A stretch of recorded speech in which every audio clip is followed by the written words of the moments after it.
Welcome back to my YouTube channel मानो study, जहां आज हम बात करेंगे realistic working tips that help मी।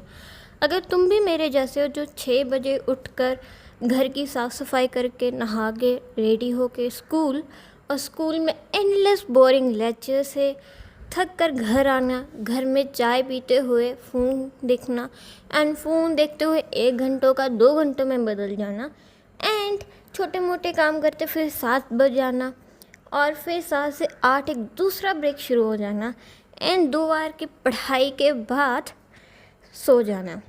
तो ये वीडियो सिर्फ आपके लिए है। तो अब सीधी बात करते हैं, कोई बकवास नहीं करते। अब मैं कुछ टेक्निक्स के बारे में बताऊंगी जो मैंने यूज़ की एंड इट रियली वर्कड। तो पहली आती है कि आई नो कि गर्मियों में क्लास के लेक्चर्स लगाने का बिल्कुल मन नहीं होता, बहुत इरिटेटिंग होते हैं, बहुत आलस आ रहा होता है, नींद आ रही होती है ना। बट जो यही लेक्चर्स होते हैं ना, ये ट्रेजर की तरह होते हैं। अक्सर लोग क्या करते हैं, क्लास में ध्यान नहीं देते कि यूट्यूब पर पढ़ लेंगे और यूट्यूब में 2x की स्पीड के साथ वीडियो देखते होते हैं। बट हमें ऐसा नहीं करना। लेक्चर्स क्लास में भी लगाने ना, थोड़े ध्यान से लगाओ, ठीक है। क्या करना है, टीचर्स के वर्ड को सुनो, आप उनको अच्छे से समझने की कोशिश करो। चाहे टीचर कितना ही कैसे मर्जी पढ़ाए, बट आप अपनी तरफ से एफर्ट लगाओ, ठीक है। अब टीचर ने बोला है कि ये कॉन्सेप्ट इंपॉर्टेंट है तो तुम उसे एक स्टार मार्क कर लो या ऊपर लिख लो VIP, वेरी इंपॉर्टेंट। एंड जब भी तुम टेस्ट होगा ना, तो तुम देखना कि जब भी तुम्हारा टेस्ट होगा, पेपर होगा, तो तुम्हें सारा पढ़ने से तुम जस्ट इंपॉर्टेंट कॉन्सेप्ट भी कर जाओगे ना, तुम्हारे बहुत अच्छे नंबर आ जाएंगे, ठीक है। मुझे पता है ये थोड़ी सी बहुत ज़्यादा एफर्टफुल है बट बहुत ज़्यादा रिवॉर्डिंग भी है, क्योंकि लास्ट मिनट में तुम्हारे पास इतना टाइम नहीं होता कि तुम एक एक पेज पढ़ो, एक एक लाइन पढ़ो। तब तुम क्या करते हो, तुम सिर्फ इम्पॉर्टेंट कंसेप्ट पढ़ते हो, ठीक है। तो जो भी इम्पॉर्टेंट होगा या फिर उससे एक कॉपी लगाओ, वहाँ पर लिख लो कि ये वाला मोल कंसेप्ट मेरा इम्पॉर्टेंट था, ये वाली थ्योरी इम्पॉर्टेंट थी, ये वाली डेरिवेशन इम्पॉर्टेंट थी, ठीक है। सो दैट जब भी तुम्हारे बोर्ड्स के एग्ज़ाम होंगे तो तुम्हें पता होगा कि ये इम्पॉर्टेंट कंसेप्ट बताए गए थे। नेक्स्ट आता है एक्टिव रिकॉल। अब टीचर स्टूडेंट का एक्ट मैं छोटे होते बहुत करती थी, आपका तो पता नहीं, बट अननोइंगली आज मुझे पता लगा है कि इसे साइंटिफिकली कहा जाता है एक्टिव रिकॉल। अब क्लास 12 का सिलेबस बहुत वास्ट है, बहुत बड़ा है और एक एक चीज़ को डेरिवेशंस होती हैं, थ्योरी होती है, न्यूमेरिकल्स होते हैं। अब एक एक चीज़ को जब आप लिख कर रिवाइज करोगे तो बहुत टाइम कंज्यूमिंग होगा, बहुत थक जाओगे और ये एक हिसाब से इम्पॉसिबल ही होता है। तो आप क्या कर सकते हो, आप ऐसे करना, आप मान जाओ टीचर और एक इमेजिनरी स्टूडेंट बना लो। अब उसे वो कंसेप्ट समझाओ। मान लो एक चैप्टर लिया है हमने करंट इलेक्ट्रिसिटी और उस इमेजिनरी स्टूडेंट को समझाओ। अब अगर वो कंसेप्ट आप इजीली समझा पा रहे हो तो उसे टिक मार्क कर लो कि हाँ, मुझे ये कंसेप्ट आता है। जो कंसेप्ट आप उस बच्चे को, इमेजिनरी स्टूडेंट को नहीं समझा पा रहे, उसका मतलब है कि वो कंसेप्ट आपका क्लियर नहीं है। अब वही कंसेप्ट आप क्लियर कर सकते हो गूगल से या फिर यूट्यूब के ऊपर बहुत सारे टीचर्स होते हैं, वो पढ़ाते हैं। आपकी क्लास की टीचर से आप पूछ सकते हो, नहीं तो आप अपने दोस्तों से पूछ सकते हो। मेरे टीचर्स तो काफ़ी हद तक कुछ डीमोटिवेटिंग थे, कुछ अच्छे से बताते नहीं थे।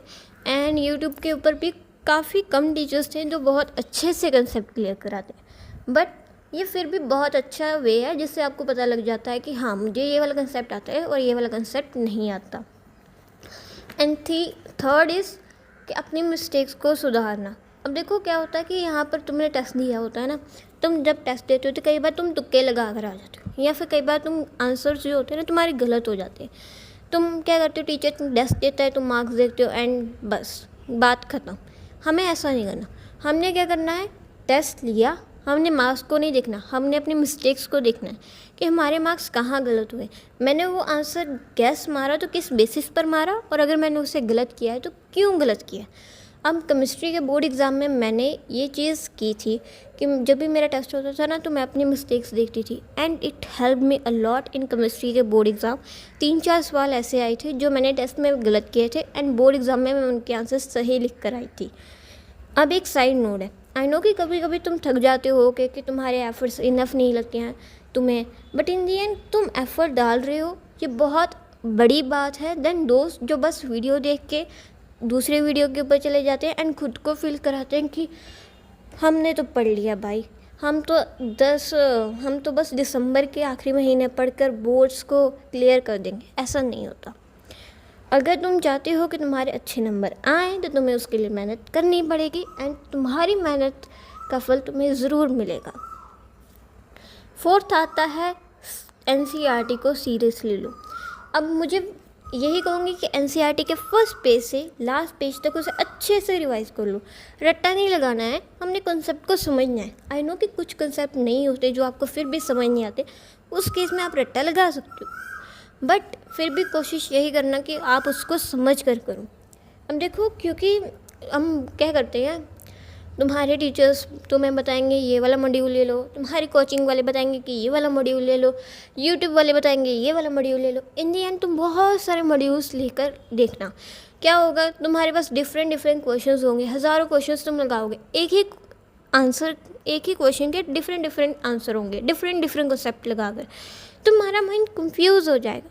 तो तुम क्या कर सकते हो, सिर्फ NCERT लो, उसे अच्छे से रिवाइज करो। तुम्हारी जो भी आइडल परसेंटेज होगी उसमें 80 से 90% तक तुम्हारी NCERT तुम्हें हेल्प करेगी। अब देखो, जो केमिस्ट्री है ना वो प्योर NCERT बेस्ड है, फिज़िक्स है उसे भी NCERT बेस्ड करना, बट न्यूमेरिकल थोड़े हाई लेवल के कर जाने। मैथ्स में अगर तुम्हें 80 मार्क्स चाहिए ना तो NCERT अच्छे से कर जाना, 80 से अबव चाहिए तो NCERT को और अच्छे से करना, और थोड़े से एक आधा प्रीवियस ईयर क्वेश्चंस वगैरह कर लेना। ठीक है, प्रीवियस ईयर क्वेश्चंस हर पेपर के जाने से पहले आप एटलीस्ट 5-6 क्वेश्चन पेपर कर ही जाना। ठीक है, बहुत हेल्पफुल होते हैं।